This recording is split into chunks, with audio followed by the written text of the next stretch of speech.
গাইবান্ধা সদরের মালিবাড়ি ইউনিয়নের প্রতিবন্ধী বুলু মিয়া ও লাইজু দম্পতির ঘরে ১৮ বছর আগে জন্ম নেয় প্রথম মেয়ে সন্তান। কিন্তু বছর কয়েক পর বিকলাঙ্গতা বোঝা যায়। এরপর দ্বিতীয় সন্তানের অবস্থাও একই রকম। হাঁটাচলা তো দূরের কথা, নিজের হাতে খেতেও পারেন না তার সন্তানরা। অভাবের তাড়নায় প্রতিবন্ধী বাবা ও দুই সন্তান নিয়ে ভিক্ষাবৃত্তিতে নেমে পড়েন। সকাল থেকে রাত ঠেলাগাড়িতে প্রতিবন্ধী সন্তানদের নিয়ে ভিক্ষাবৃত্তি করে যা পেত তা দিয়ে চলত তাদের সংসার। কিন্তু সপ্তাহ দুয়েক আগে হঠাৎ অসুস্থজনিত কারণে মারা যান প্রতিবন্ধী বুলু মিয়া। এরপর পরিবারে নেমে আসে অন্ধকার। মরবের আগের দিনও মোবাইল দিয়ে মাসিরটা ভিক্ষে করে নিয়ে চলবে লক্ষ্য দিয়েছি। যেদিন মরি গেছি সেদিন এই 10 জনে না খাই দিছি, তাকে যে কয়েকদিন হাতে এদিন কেরালাকে খাইলে খায়া ফিরে যে মুই একনা অর্থেই একনাকে চায়া খুঁজে আনি দেম এদিন করে খাই। এখন কী করম, এখন বেটা আসিল পরি থাকিও তাই জোগাড় করে আনছি, বুঝছেন। হাটের বাইরে গাড়ি চড়ি বেড়াইছি। এইখানে বুলু ভাইজান ছিল, সে গত 2 সপ্তাহ হয়নি মারা গেছে। 13 দিন হয় মারা গেছে। তার ছোলপোল নিয়ে ভাবি খুবই কষ্ট করে। মানে সরকার থেকে যদি তাদের কিছু সাহায্য সহযোগিতা করা যেত, মানে এই পরিবারটা ফ্যামিলিটা একটু ভালোভাবে চলতে পারতো।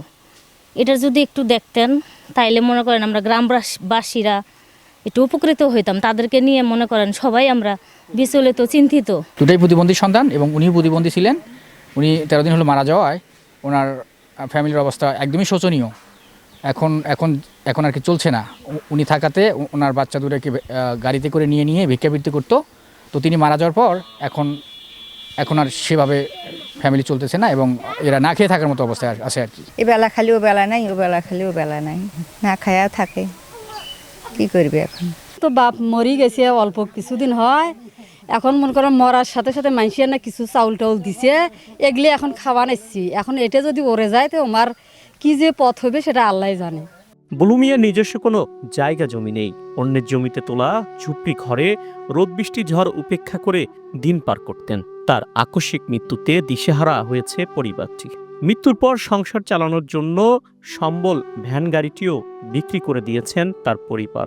এখন কে চালাবে তাদের সংসার আর কিভাবে চলবে দিন, তা নিয়ে দুশ্চিন্তায় পরিবারটি। একা আমি তুলিয়ে ধরে নিয়ে যাই ধোয়া পাকলে নিয়ে আসি। 2 বাচ্চায় আমার প্রতিবন্ধী। এখন আমার স্বামী আসলো, তাই চলে গেছে। আজকে 13 দিন হইল মারা গেছে। এখন আমার কোনো পথ নাই। আমি আজকে রাতে খাবো কি, আমার সেটাই আমার নেই। লোকজন আসিয়ে আমাকে কিছু দিয়েছিল, সেইটা আমি এই 2 দিন আমি খাইলাম। এই পর্যন্ত আমার চেষ্টা। এখন আপনারা যে কি করবেন সরকার থেকে, আপনারাই এখন করে দেন। মানে আমি এই বাচ্চা থেকে তো কোনো দিকে কাজ করতেও যাইতে পারিনি, আমি কিচ্ছু করতে পারছি না। আর বাচ্চার ঘর কাছে আমার বসে থাকা লাগে। পেশাব পায়খানা করিয়ে তারা মনে করো খায়া ফেলে, বুঝছেন। আমি কোনোঠাই যাইতে পারি না। পায়খানা করছে, আমি নিয়ে যা ধোয়া পাকলে নিয়ে আসলে আমার ঘর একটা, আমি ঘরতে থাকতে পারি না, বুঝছেন। বৃষ্টি এলে আমি মনে করো খেতা কাপড় জড়ো করে নিয়ে আমি টোবলা করে নিয়ে বসে থাকি, বুঝছা। আমার ঘরে কিচ্ছু নাই। আমার ঘরে 100 টাকা চাউল নাই, আমি যে রাত্রে আমি খাবো।